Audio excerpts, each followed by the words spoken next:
Welcome back to Couple Goals. We are back. God, it feels good. It does feel good and it feels right because we've got a new space. If you're watching this, you'll see that we are in what looks like a nearly finished little studio. So Because it is nearly finished. it's nearly finished. We're nearly there. We've got a couple of chairs. We've got a nice coffee table with not much on it, just a little lamp and a candle. But we need to jazz that up a bit. And we're on blank walls, so soon we'll get some artwork there. That smells really good. Yeah, we have a lovely candle which we stole from my mum. It's made by Theodore Homewares. And yes, there are going to be a lovely blank photographs wall going. behind us. So I bought 6 today. That's 4 that I'm holding up, but I meant 6. So I've got a set of 3 and a set of 3. Because what I did, and this is going to blow your mind, Emma sent me through on Temu. Did you buy it off Temu? Yeah. I discovered it Temu in America, and it's just like, oh my God, super cheap. we bought so much Temu. Yeah, I just bought more. But here's what's crazy. The ones that Emma sent me through were a couple of surf photos because I was like, that could work. And I went to add to cart and then I went to buy it and it said, unfortunately, this order is too low. You need to spend a minimum of $15. And I was like, 15, yeah. I thought it was $50. So then I just like clicked show more and then it showed me a country version. So it's like a farm. So 2 contrasting sets of photos. So, but they're in 3. So one image is so they're divided by 3 canvases. Yeah, correct. Okay, hopefully. Well, so sorry, not even one image. It's just like a story. Oh, there's 3 different. So well, yeah. If you're watching this, you'll see we've got some holes in the wall. Not holes in the wall. What are these called? I did give it. They're plugs. Yeah, like little screws in the wall that we want to hide. So hopefully that hides that nicely and gives a bit of pop of colour, a bit of interest to the walls here. But the good news is we've got a space to record. We're not going to be disturbed and things aren't going to be moved around. So that's really exciting. It just feels so good walking in here and just seeing it set up. Yeah, it's nice because we haven't had our own. Normally we're like racing around, like plugging in things or doing moving musical equipment, and it just makes it easier. Yeah, and it makes it more. We have more motivation to record because we're not having to like set up and the friction's the last just thing annoying. you want to do. Yeah, not cool. So anyway, we've got a lovely space here in Lockie's temporary office. Yeah. Well, it's not temporary. We might keep it. Depending rented office. Yeah. Yeah. So what's been going on? It's been a while. I'm not sure even when our last podcast was. We have been still touring. I think we've done one since the run. I think so, yes. Yep.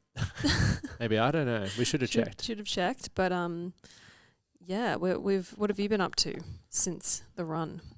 Well, we went to Europe for a month, which was cool. That was harder than the run, I think. Just the late nights. We travelled all around Europe. We went from like London all the way over to the other side of Poland and back like multiple times. It wasn't just like a round trip. We ended up back in Germany and the Netherlands like 2 or 3 times. So, which was crazy. Yeah. So a lot of people they ask, what's touring like? It looks like you guys have so much fun. You're always on holiday. And I've got to laugh at that because it's not a holiday. Let me tell you, we love what we do, but it's not a holiday, is it, Lachie? You're not. We had 1 day off, which was in Prague, which was awesome. And didn't we see the clock tower? Yeah. So Prague, we've got 1 day off. We should be resting, but you're in Prague for 1 day, and like you want to make the most of your time, your sightseeing as well. So we did not rest, of course, and we spent all day on our feet walking around. I had 3 ice creams. I'll never forget it. Oh my God. You did too. No, it was probably delicious.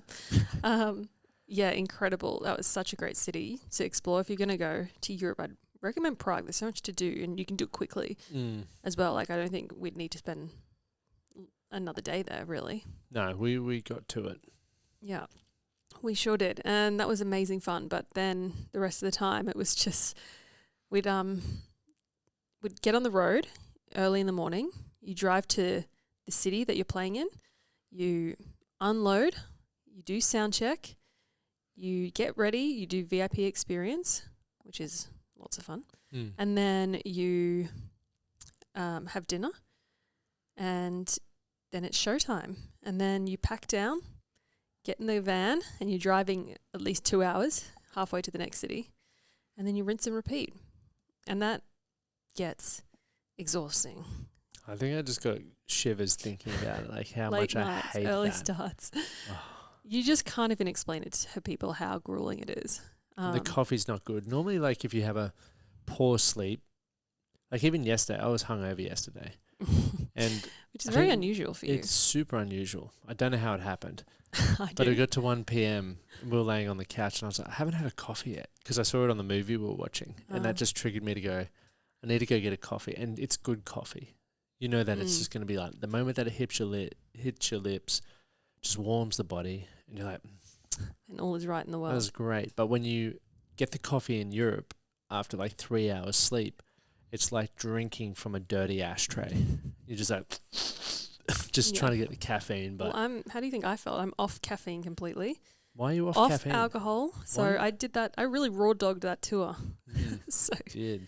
Yeah. No, I'm off caffeine because of the fertility stuff. I know they say that you can have one coffee, but I found myself not being able just to have one coffee. And so I've never had a break from coffee. I think that's what people say when they have beers. Like, I can't just have one beer. Well, it's a drug, you know, and it's fine to have one coffee, but I'm obviously just trying to do all I can. And coffee was one thing that I could do to lower my cortisol levels, and doesn't seem to have worked yet, but at least it's something that I can know that I'm doing that's good for me. And do you miss it? Yes, I do and I don't. Like I have decaf coffee and that kind of hits the spot when I want to have a coffee. But some days I wake up and I'm so tired. I'm like, wow, today I could really use a coffee. And so on days like that, I do miss it. Like would today be one of those days?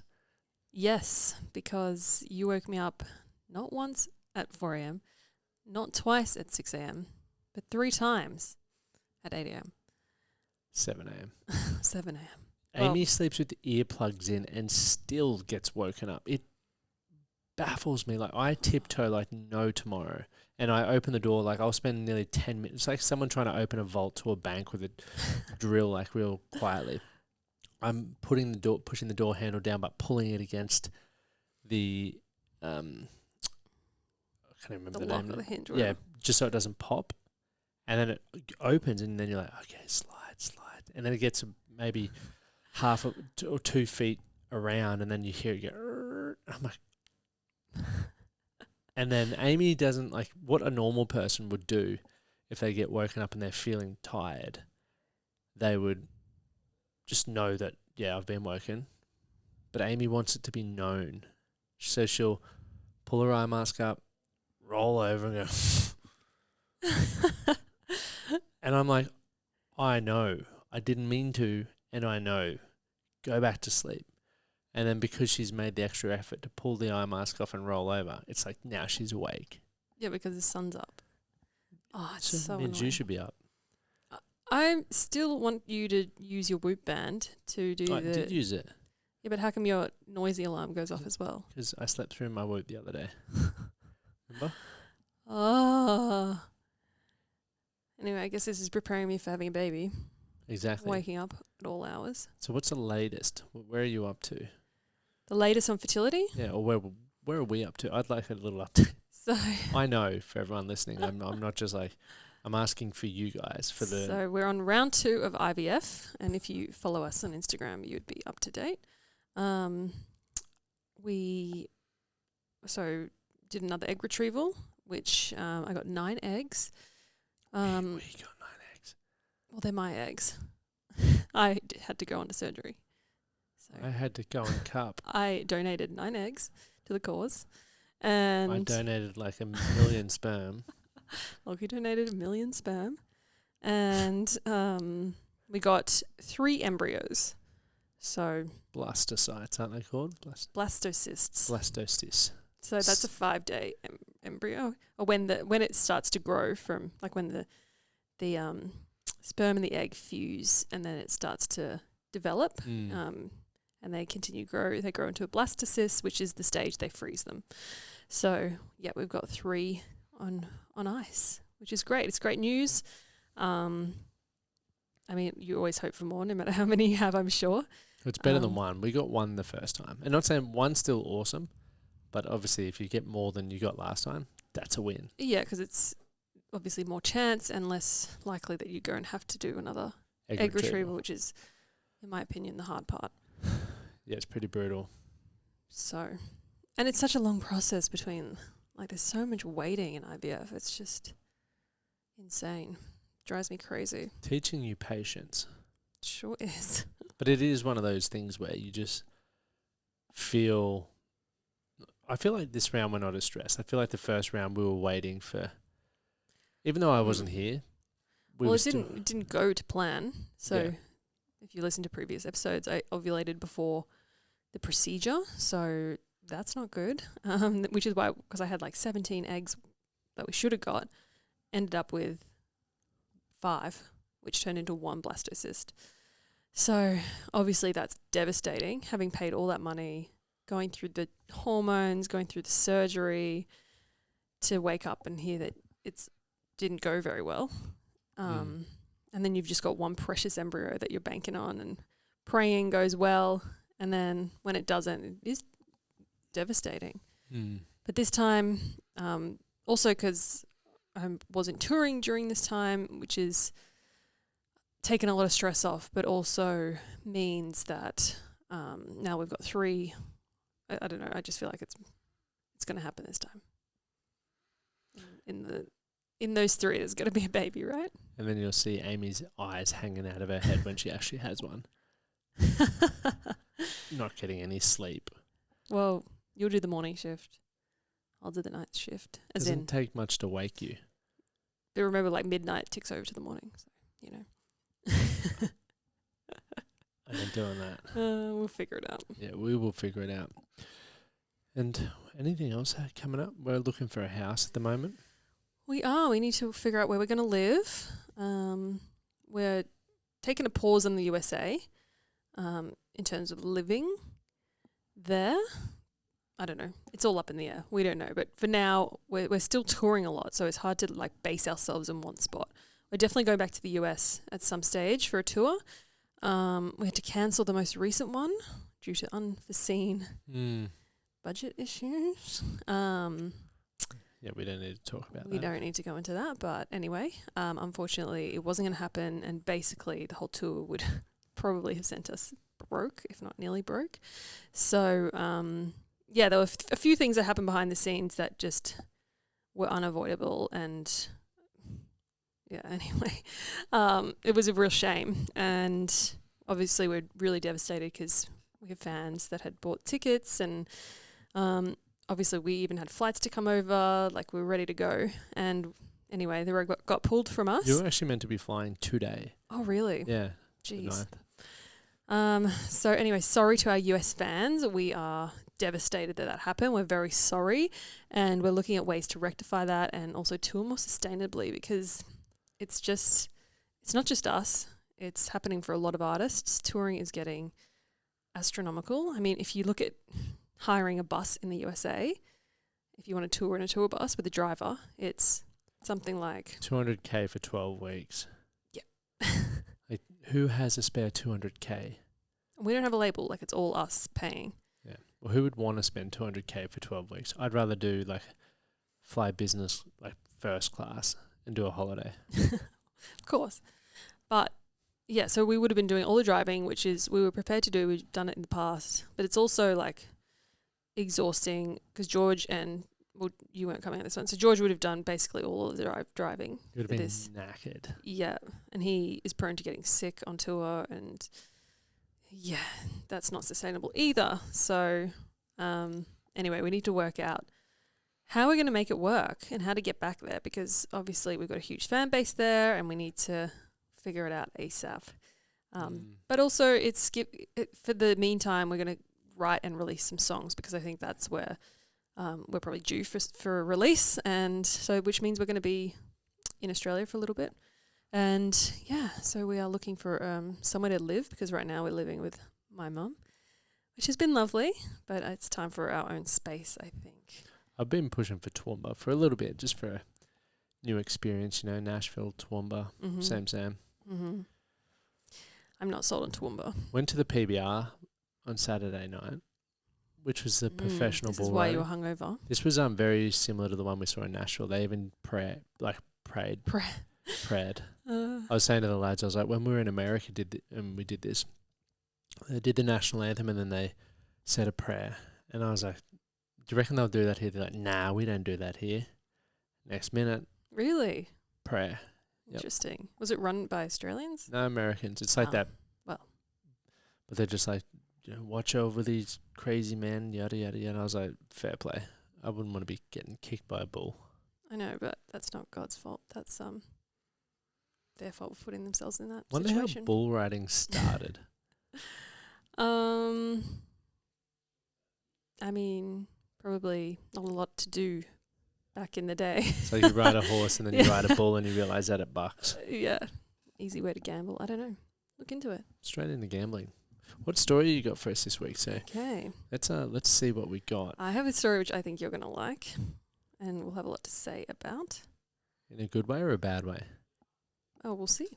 Guys, we want to hear from you as well. If you get fired up over this one for whatever reason, whether it's a good way or a bad way, because I actually don't know, comment. All right. And if you hear someone talking quickly, in the background. you won't hear it, but oh, cool. Here's what's crazy, right? When I was moving into this office, I was here at all different times of the day. No one was ever here. When I did my podcast this morning at 9 a.m. Jam-packed. Yep. And then now I'm like, okay, 9 and 5 are off the table on Mondays. However, maybe like between 10 and 3 is the go-to time. Okay, good to know. It's all learning curves. Exactly. Okay. I, 37-year-old female, gave my husband, 39-year-old male, an ultimatum about his hobby. How do we move forward? Spouse and I have been married for 15 years and we have 3 kids under 10. We've both always been into fitness. My husband is looking for ways to do more. Last year, he trained for and completed his first triathlon. We were all pretty proud of him and glad that he had that experience, but the training really kind of sucked for us at home. He spent over 3 months working out nearly every day. It was incredibly time-consuming. He'd spend hours a day, for example. Some days he'd work his job and then come home and do a 3-hour bike ride or run. You must have been training for an Ironman, not a triathlon. Okay. There's no way you're trying for a triathlon that much. There were many days where he'd flat out didn't see our kids at all, and I really felt like a single mum. About a month after his triathlon, he started talking about how he wanted to do another one right away. I immediately asked him what his plans were for triathlons, and he said he'd like to do them continuously throughout the year. I told him that if that was the case, I really didn't think I could do that, and that it might be easier if we part ways. Oh, that's a jump to... That's a very big... That is a big jump. Anyway, he was incredibly upset and indignant. He told me I was unsupportive and trying to sabotage him. He said it was unfair to make that demand, and if I was dating someone, I'd never ask them to quit their hobby. And he's right, I wouldn't, but I still absolutely peace out because their hobby is incompatible with my life that I'm looking for. I didn't really feel like it was even making a demand. I was just stating the fact that it was really hard to support the family alone while he trained, that I couldn't see myself doing that forever if he wanted to become a triathlete. Even though it was unsupportive on paper, I feel like the most supportive thing I can do in this situation is to step away and let him do what he wants and chase his dreams. It's weird and frustrating. I can't get it to stop. We always do separate... Oh, hang on. Have I sent you the wrong... It's weird and frustrating. I can't get it to stop. We always do separate tabs, so it's not as if it's a financial concern. It never breaks up the pace. Okay, I think I've said two different stories here. Anyway, we got the gist of the story. What are your feelings, thoughts and feelings? I want to hear from you first because I feel like you chose that for a reason. It's kind of relatable to our situation and what you do. And I mean, I don't have a family like kids, so I think that would definitely change the situation for sure. I'm getting really distracted with these people talking very loud. I can't really hear them because you're so loud in my ears. Oh, really? Yeah. Yeah, I think I would just I mean, jumping to divorce right away is a bit extreme. I think surely there's ways around that, like a bit of compromise, asking him what his actual goals are and whether he thinks it's financially viable for the family. You know, I do think that he needs to consider his family and not just himself in this situation. I understand You could almost, like the compromise could be one Ironman a year where it's like a 12-month intense block, but then you have 12-month intense block. 12 week, yeah. So 1/4 of the year. Right. But then the other ones you just do sprint distance, which is, your normal hour a day at the gym sort of training.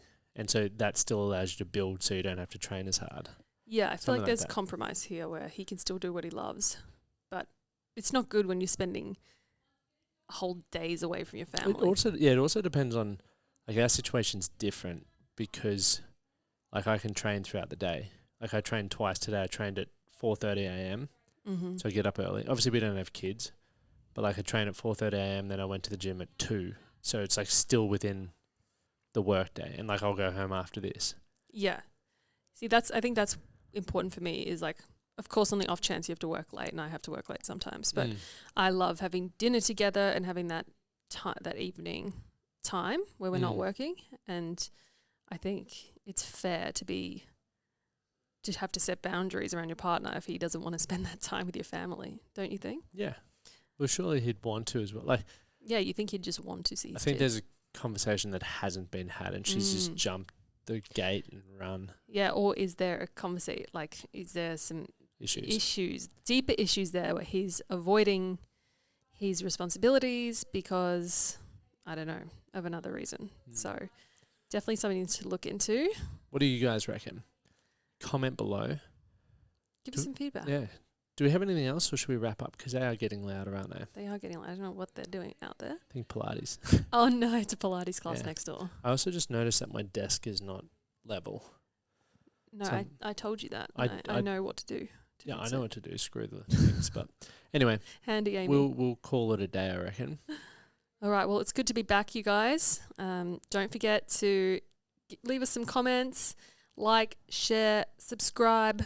We're also on Patreon, so give us some support there. Shout out to all my Patreon members. I've been doing a few covers in there lately, asking for requests. So, yeah, it'll be good to get the podcast back up there too. So, see you over there.